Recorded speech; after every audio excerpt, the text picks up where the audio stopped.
Welcome everyone to the Brand Fortress HQ podcast. I'm your host, John Stojan, and in this episode, we are speaking with Paul Sonneveld. Paul is the co-founder and product owner at Merchant Spring, the lead SaaS analytics and reporting platform for agencies, brands, and investors. He's also the host of Marketplace Masters, a live e-commerce podcast focused on practical insights for Amazon agencies and vendors. He lives in Melbourne, Australia, with his family and his dog, Hudson. Paul, I'm really excited to have you here with kind of a unique perspective. I was speaking with Mike Jackness on one of our earlier episodes, and one of the things that we were talking about was diversifying beyond Amazon. So I'm really looking forward to our discussion. But before we dive in, tell me a little bit about yourself and kind of how you got to being the co-founder of Merchant Spring. Yeah, for sure. No, I'd love to. I'll try and give you the short version, John, and thank you so much for having me on your show, by the way. It's lovely to do this. So I didn't come from an entrepreneurial background at all. I spent like the first part of my career in consulting and then working in retail and running some really large bricks and mortar retail businesses here in Australia. But then we had this interesting dynamic. I think it was around the 2015-16 mark where Amazon launched in Australia, or there was rumors of Amazon launching. And that created a really sort of interesting race. Like a lot of retailers were launching marketplaces to try and offset the Amazon effect. But also from brands, at the time, retail industry wasn't that great. Brands really were struggling to grow, and they really saw e-commerce as a wonderful opportunity, or perhaps the only opportunity to get some growth to the top line. And of course, marketplaces were certainly in Australia taking the lion's share. Like I think this was, back then, over 50% of e-commerce sales were done through marketplaces. So there was this all happened really, really fast in the space of really 6 months. So I saw an opportunity, and together with a couple of other colleagues, started, I think what we now know as a full service agency, not just focused on Amazon, but we did eBay and a whole bunch of miracle marketplaces as well. And we were one of the first. We didn't even know what to call ourselves. We sort of called it like outsourced e-commerce management or something like that.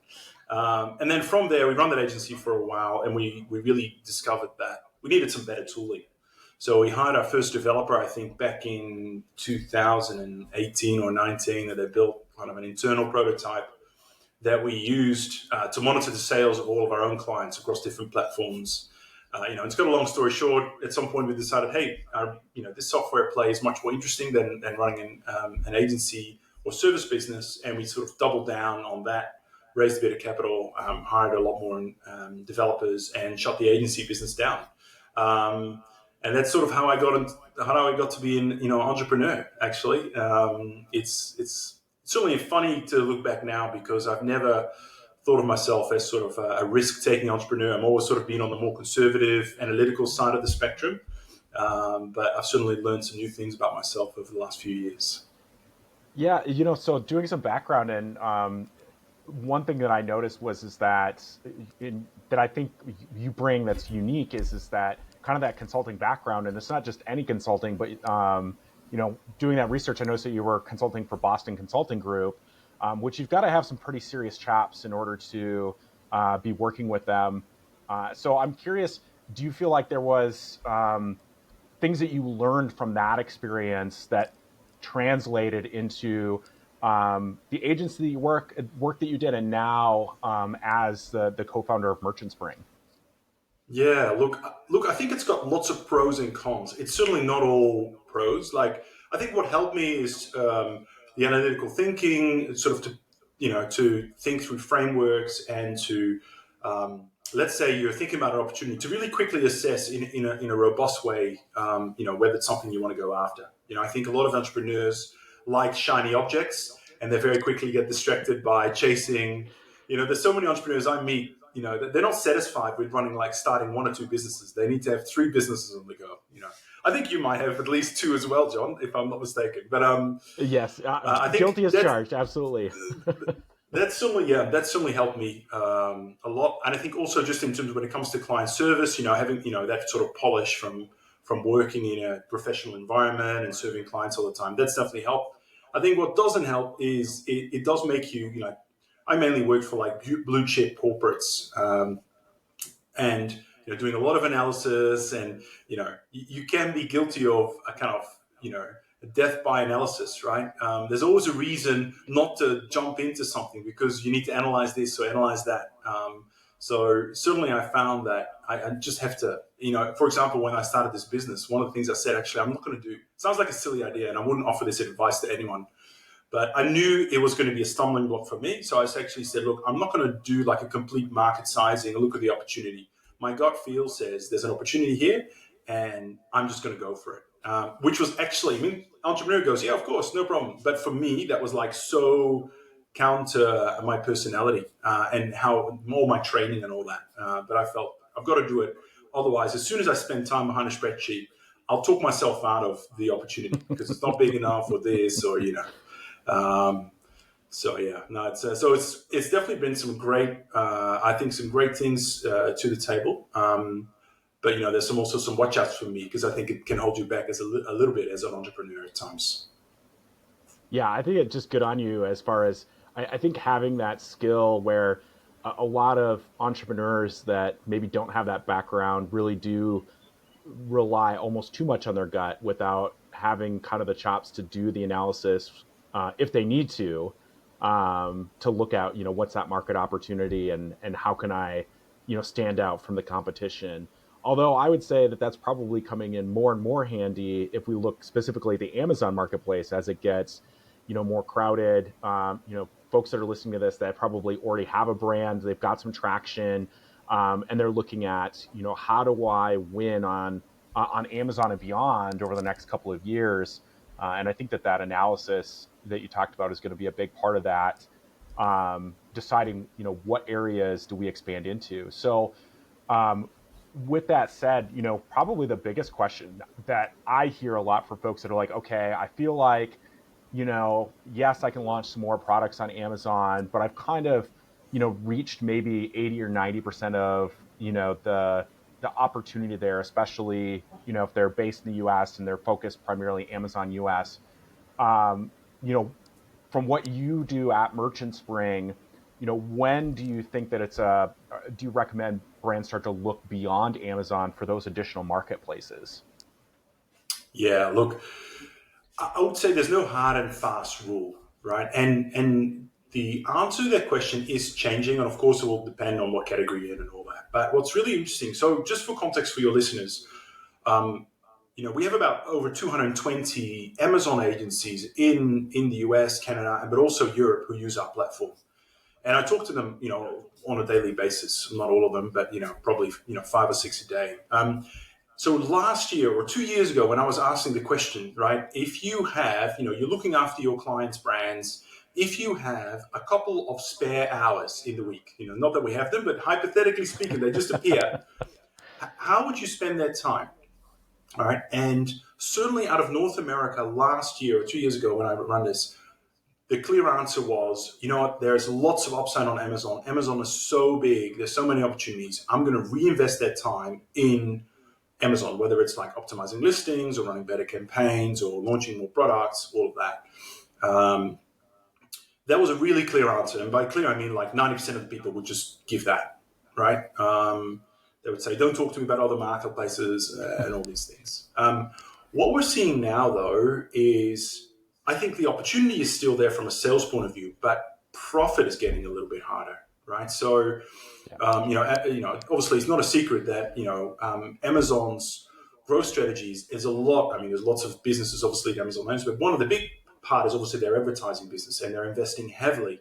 And they're, if you look at all the tools that they're building, a lot of them is just toolkits to help you advertise more and give you the justification for doing that on Amazon. Now, that in itself is nothing. There's nothing wrong with that, but of course, it comes at a cost. And what we are seeing, particularly sort of after COVID, after everyone got their inventory levels back to where they wanted to, you really saw that competition kind of increase again. We all know this, cost per click's going up, and all of those things. So actually, a lot of brands may have a view of profitability at the total channel level, but at the product level, you may find that a lot of your products are basically becoming kind of marginally profitable or unprofitable. right? So it's almost like they're turning into like busy work. Yes, you've got lots of sales. You've got all these wonderful reviews. Look, I've got 10,000 5-star reviews. That's great.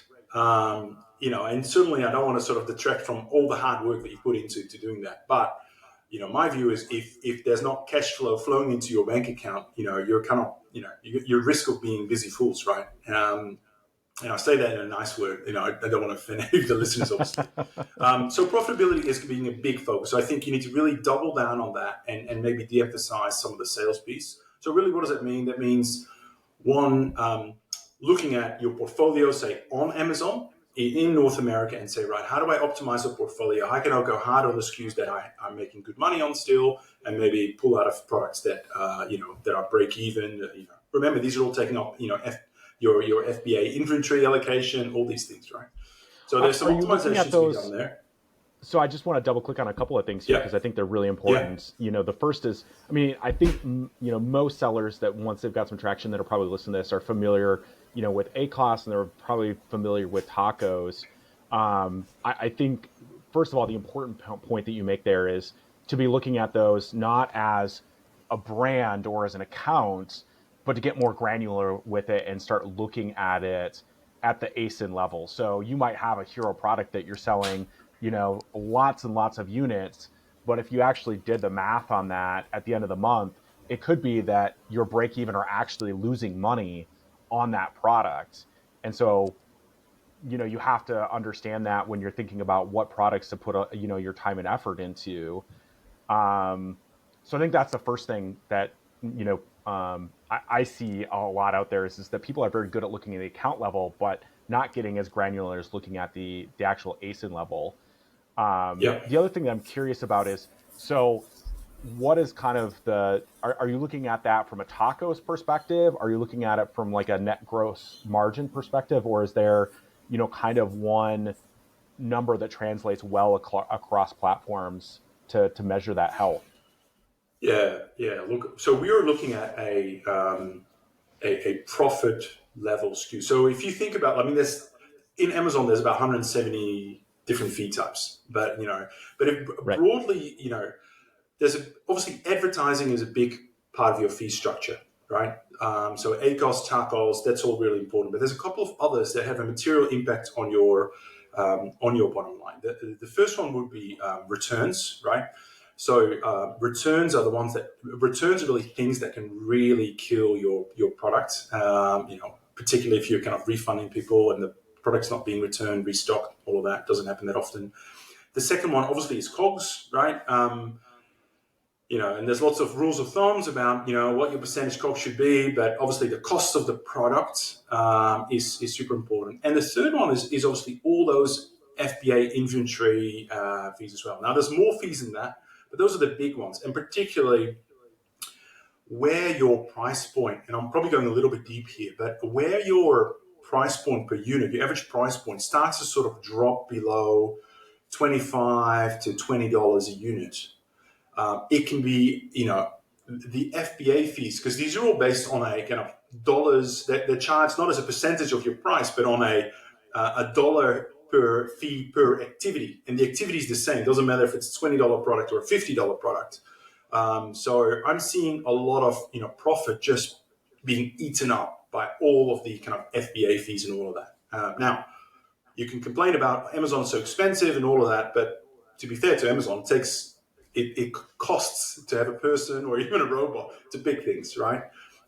So a lot of this got to do with your pricing strategy as well, making sure that you really try not to sell products that are below a certain threshold, $20 or $25, because it's just hard. It's almost impossible to make money. Like everything else has to be so optimized for for money to flow to the bottom line after taking into account FBA fees. So yeah, when I come to sort of profitability, I'm talking about like the full P&L at a product level, having everything from, obviously the income, tax, reimbursements, advertising, FBA fees, obviously Amazon selling fees and commission, COGS, etc., to get to a net number. Yeah, and I think, I think I just want to double click on what you said there as far as certain costs on Amazon, especially the fulfilled by Amazon fee. So there's two things around that. One is that at least in the United States, it's cheaper to have Amazon pick, pack, and ship something than in most cases than if I drove it to the post office myself and had them send that to the customer. So Amazon really, as much as it's hard for us to see those fees go up, which they seems like they do every year.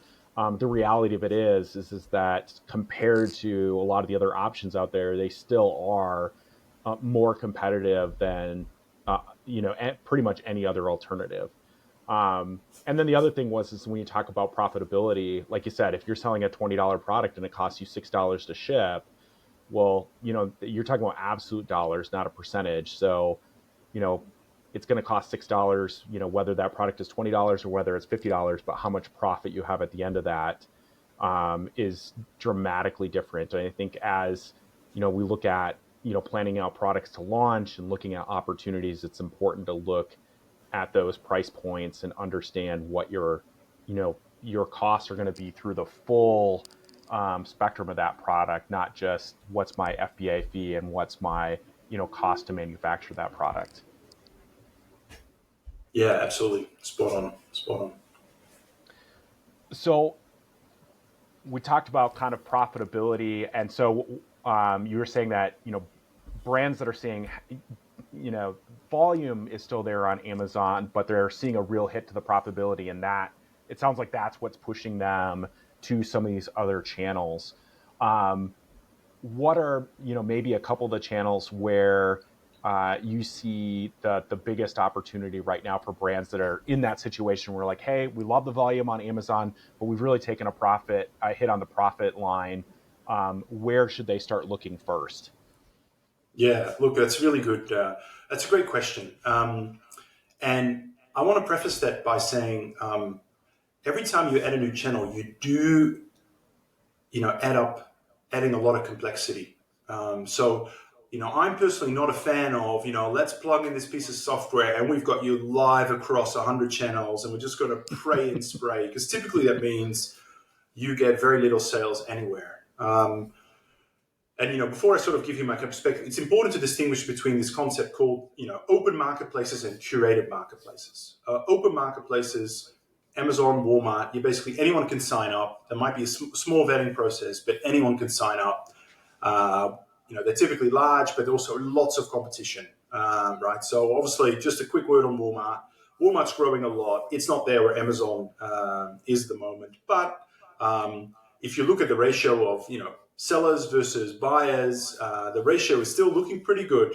Particularly if you know your stuff, you can drive some good numbers on Walmart, and more importantly, profitable numbers, right? So you might only do a third of the volume that you do on Amazon, but on a per SKU basis, you may actually obtain infinitely more profit.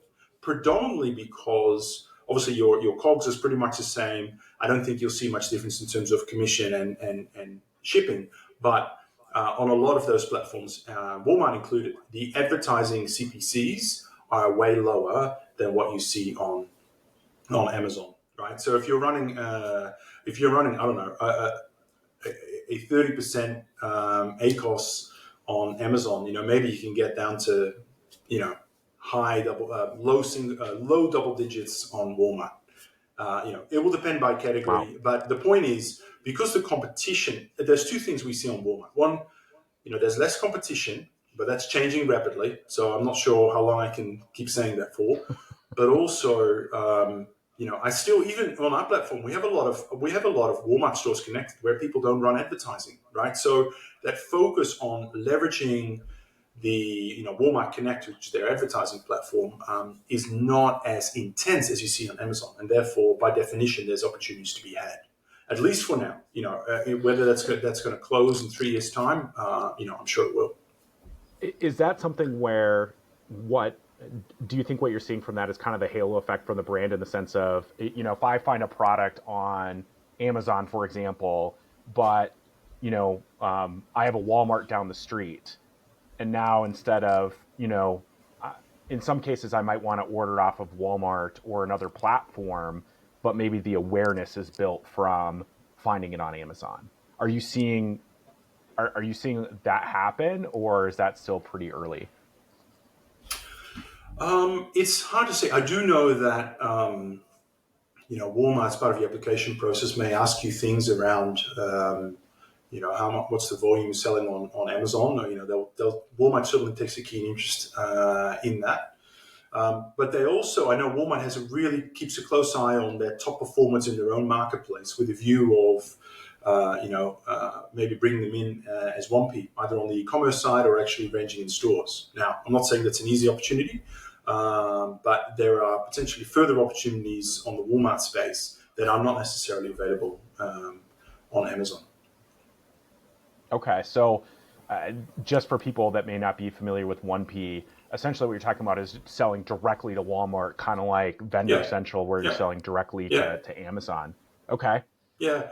Yeah, look, the simple thing would be, hey, let's say you've built your own brand, been very successful on Amazon, onto Walmart, you're selling a decent amount of volumes. One of the buyers or the category managers there at Walmart's going to go, oh, that product, it's doing 20,000 units, a month. Clearly, there's demand for it from my customer base. And I can serve that demand even better by actually buying that product directly. So changing from a sort of a marketplace relationship to a retailer kind of / supplier relationship, or, one per party to have relationships, either just for e-commerce only or then for their stores also. I've heard rumors about this, but you might have a bit more visibility than I do, in the sense of it makes a lot of sense to me, at least, if say you get into that one party relationship for e-commerce, but it seems like a good bridgehead for then eventually getting into products into the physical Walmart store to actually have on shelf. Are you seeing some of that happen, or are we still early days? I think, look, I don't have first-hand experience, but I certainly talk to some of we serve a number of Walmart dedicated agencies, and they've certainly seen examples of that. So, for anyone that's interested in learning more about potential and all that, feel free to DM me on LinkedIn, and I'm happy to put you in touch with some of our agency clients who are specialists in that space. Perfect. And so those are kind of, Walmart's a great kind of example of, the open marketplaces. What are some of what I think you call it kind of walled garden marketplaces, where there's more of an application process? Yeah. What are some of those that you're seeing that are, doing really well for brands? Yeah, I think so. Typically, they're also walled garden or curated marketplaces. That's sort of the other term that gets bandied around. Most of these, in my experience, are category specific. So, and they're a lot more stringent around who they let on, because they have a very tight view on what they want their range and assortment to be. They're not trying to be, everything to everyone. They're trying to win in one particular category. So, a great example might be like Home Depot in the US. So if you're selling any sort of hardware related product or anything sort of on the periphery of that category, there'll be a great, great opportunity for you to try and get in there. Now, the reason that's interesting is because once you're in, I spoke about like less competition on Walmart. On these curated marketplaces, there's even less competition than you can imagine. It's really, you can almost run your own race, because a lot of these marketplaces, they want to fill in their assortment. They want to have the right offer, but they want to just have the offer there. Not that interested in creating like competition such that there's 10 different sellers selling the same product. If they've got that one product from one marketplace seller, that's great. That fits the need. Which means once you're in there, you're running your own race with substantially less competition. And keep in mind that some of these curated marketplaces and a lot of retailers, physical stores are curated marketplaces. They still have really big brand and e-commerce presence. So hence you can do quite well. And then what's really interesting is some of them have started rolling out sort of an elementary version of like sponsored brands advertising. But the beauty is no one is using it on the platform. Again, if you're in there and you're starting to apply some of the knowledge that you picked up over the years on Amazon in terms of running sponsored product ads, for example, you find that you can boost your sales quite significantly with really low CPCs. So once you're in there, it's quite easy. But the trick is finding one that fits your category, right? So clearly Home Depot maybe doesn't fit the electronics category or the apparel category. So you want to go somewhere else, and getting through the application process. That tends to be the hard one. Particularly if your brand is not particularly well known. Yeah. So do you have any, and those are two great things for anybody who's listening, if they're like, first of all, they don't even know, like, hey, what would be a niche kind of marketplace that, yeah, my product's not right for Home Depot, but there may be another niche out there for me. Where would be a good place for them to start researching that? That's a really good question. Particularly in the context in the US, the market's so, Amazon has such a dominant position, so a lot of these other marketplaces don't get a lot of airtime. That's a really good question. Look, we certainly have an internal list. I mean, maybe a good place to start would be we do have a list of marketplaces we support on our website, and you can look by geography, you can see all the different marketplaces. I'm thinking like, there's lots of apparel retailers in the US that offer marketplace options. Some of the grocers do it as well. Obviously, you got people like Best Buy.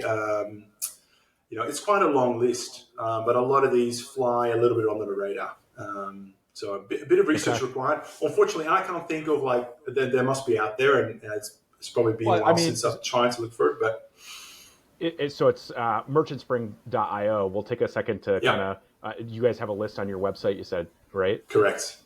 Okay. Yeah. So that anybody who's listening and they're like, hey, maybe I don't fit into Home Depot or some of the big brand names that pop off the top of your head. There might be, other marketplaces out there that, again, and I think the most important thing of this is that you're probably not going to match the volume that you're seeing on Amazon, especially Amazon US.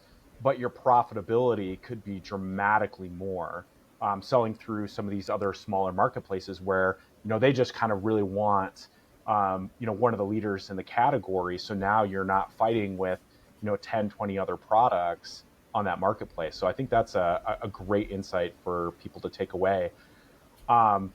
So the next kind of logical question or, what I think of is, do you have any insights that you could share as far as, and I'm sure all the applications are a little bit different, but just, maybe a tip or trick that you'd have for those businesses that are like, hey, I know I'm a great fit for Home Depot or some of these other smaller marketplaces, getting through that, a tip on getting through that application process. Yeah, look, what I'm finding, because I've personally interviewed on my podcast a lot of kind of people who make it their business to help people get on, say, Target or on Home Depot or on, they're actually specialists out there. So practically speaking, I think I would say get in touch with me and I'll just point you, make an introduction to the people in my network who I know are specialists in those marketplaces. What I mean specialists is, they help with applying for these marketplaces on a day-to-day basis. That's not certainly that I do. I have some experience doing that here in Australia many years ago, but I know people who do that, who make a living out of that, and obviously that your success is their success. So, very happy to point you out to those guys. And I think you'll find some of them in my podcast section as well around marketplace expansion. We've covered different ones there, and you'll find some good topics there. But yeah, just hit me up on LinkedIn. Happy to come back to you. Okay, and the podcast for folks is Marketplace Masters, where you have those interviews where people can find it there, or obviously they, like you said, they can reach out to you on LinkedIn if they've got a specific marketplace that they're kind of looking for. So once they get through that application, say they get into that marketplace, what are maybe some of the challenges, or do you have any insights into, what they can expect and maybe some of the challenges? Because we talked about the benefits that they can expect from that marketplace that they may not Yeah. have thought of or Yeah. aren't obvious. Yeah, yeah. Well, look, the good news is that Amazon sets really high standards. So if you've been successful on Amazon, um, you know, you can be successful in these other markets. It's not like they're even more customer obsessed than Amazon. It's almost impossible. And in fact, I've had a hard time in my previous life trying to get people from these curated marketplaces onto Amazon, and they're in for a rude shock. So I think that's already on your side. The biggest and number one issue that I see is people take their content from Amazon and they just use a piece of middleware or channel integration software and they just pump it out onto those other platforms without any consideration for what does the search engine say. Let's take Target, for example. What is the search engine on Target? What is it hungry for? What is it looking for? How do I get ranked and how do I optimize my listings? It's not rocket science, but it is true that different search engines look for different things. It may be as simple as things like color attributes. They may have a different set of color attributes on Target than you have on Amazon. I don't know. They may call it peach and you call it orange. But by not fixing that up, all of a sudden you're not discoverable, right on the Target platform. So my number one kind of piece of advice would be take your best sellers from Amazon and spend some time optimizing them for the platform. And by that I mean is titles, descriptions, and particularly some of the back end attributes. Whether it be product attributes or sizing or whatever information the marketplace wants to see. They'll all have different requirements. Spend some time like doing it properly, getting it 10 out of 10. Don't just load it up there from Amazon and basically get a 2 out of 10 result and then wonder why you don't show up in any rankings. Yeah, I think it goes back to what you were talking about earlier, at the beginning, which is, yes, there's 100+ marketplaces, which is, all these other marketplaces, which is fantastic. Um, but every marketplace has kind of its different nuances, and especially for the ones that where you really want to win beyond Amazon, is you do have to put a little bit of effort into customizing, your listing and in how your product is presented to be successful in that marketplace. Like you said, it's not a matter of just, importing into 100 marketplaces and then, kind of dusting your hands and saying, Right. "Yep, we're done now." Um, so I think that that's an important thing for folks to take away. And then talk to me about how Merchant Spring kind of helps, once folks are like, okay, I'm going to expand into these different marketplaces. Um, how does Merchant Spring help with kind of those integrations? Yeah, sure. So we're an analytics and reporting platform that supports over 120 different marketplaces, including e-commerce channels like Shopify, WooCommerce, as well as a series of retail media and advertising channels. The key premise for brands is really to, at a glance, understand how your business is tracking across multiple channels at any point in time, but also get to the relative comparison so that you can very quickly distill, because you're ordering, units in a container coming from China. You can only sell the unit once. So, how do I optimize that inventory across the range of e-commerce channels that I operate on? If I sell it on Amazon, I might get great sales, but I make no money. If I sell a little bit on Amazon, I make some profit maybe, and then I'll do a little bit over here. It's all about how do you look at your business as a whole, compare performance across channels, but also, very simply, we provide you with over 26 different types of reports. So very quickly understand, okay, where are the opportunities to improve? Where you're dropping in ranking or traffic, where are your reviews going down? Where are you seeing really high ACoS, for example? Which ad groups, campaigns, keywords. So allow you to very quickly get to, okay, what can I do today to make a difference in the numbers I'm going to look at tomorrow? Very trading focused, multi-platform for brands. Okay. Well, and this might seem like I'm going to ask it anyway, even though it might seem like kind of a silly question. So, Amazon and Walmart seem pretty straightforward, especially because you brought up logistics and just something as simple as inventory. But beyond that, I mean, if we're talking about the Home Depots and a lot of these other channels, are brands essentially fulfilling those orders through some sort of 3PL in order to for the logistics piece of it, or how are they solving that problem? Yeah, look, it depends on the marketplace, but it's fair to say that um, we're seeing a lot of movement in Europe where a lot of these smaller marketplaces are developing their fulfillment options. I don't think there's that many around in North America. So yes, your answer is most of them using 3PLs to fulfill that. And obviously there's no shortage of 3PLs in the US. But yeah, that is one of the big challenges, of course, and hurdles to overcome, particularly in the US, where as you rightly say, Amazon does such a great job in terms of FBA, and you really couldn't do it for the same cost yourself. So certainly looking at 3PLs or, of course, Amazon's multi-channel fulfillment option. So if you can tap into that, that's wonderful, right?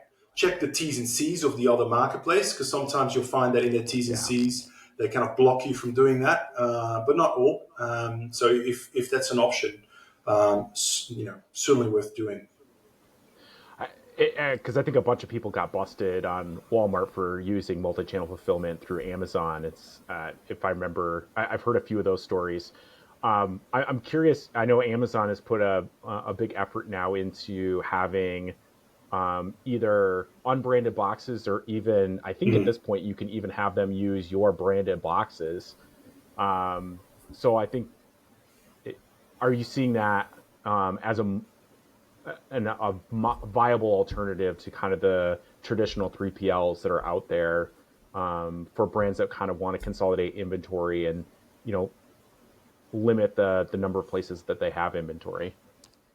Yeah, look, I would certainly say it's worth, without sort of knowing the exact kind of marketplace that we're talking about as a candidate. If I was a brand, I would certainly try and do everything I could to try and leverage that same set of inventory, because having multiple, pieces of inventory scattered around the country is not an efficient way of doing it, right? Ideally, you'd like to have it in one channel. I mean, there might be multiple FBA warehouses, but from there, ship to other channels as well. So I would push pretty hard on making that happen. But yeah, the question is whether you can meet the T's and C's that the other marketplace will impose on you as part of doing business with them. Outside of Walmart, are there any others that you can think of off the top of your head that really do not basically ban fulfillment, multi-channel fulfillment channel with Amazon? Yeah, the big one. So eBay used to ban it here in Australia. That's probably the biggest one. I can't recall whether they still have that in place, or have that in the US as well, actually. So that was probably the biggest one. Um, yeah, other than that, I would have to check with the various Okay, I was just wondering if there's, other, because yeah. yeah, I think every marketplace is going to have different terms and conditions, and like you Yeah. said, some are going to allow it and some of them aren't. So, speaking of kind of up and coming marketplaces, one that is getting a lot of attention here recently that I see my notes that you guys are getting ready to launch to support, which is TikTok Shop.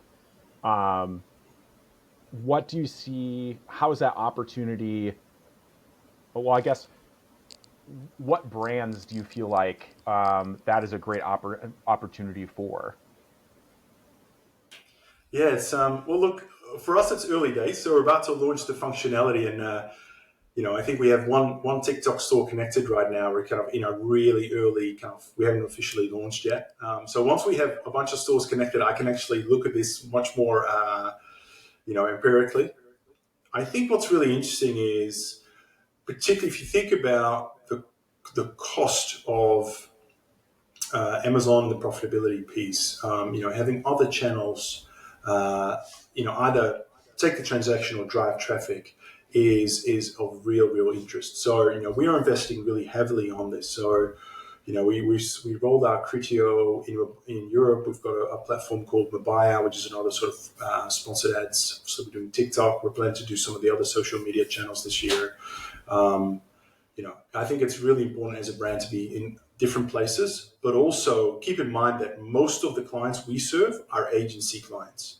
So they are looking for incremental opportunities to serve their customers. So they're only looking after their, say Amazon business and their sponsored products business, maybe even their DSP business. Maybe TikTok Shop is a really good opportunity there as well.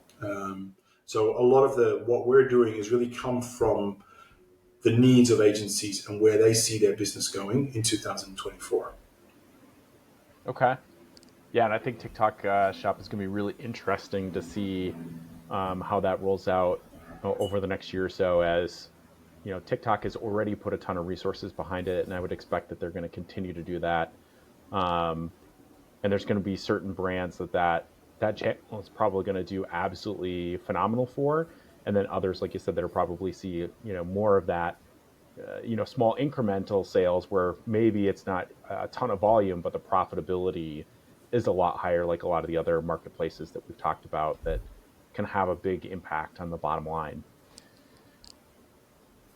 Well, Paul, it's been super helpful to talk about all these different marketplaces. I think a lot of brands that are listening are going, okay, I've got a lot of information thinking about marketplaces, even beyond everything that goes on with Amazon.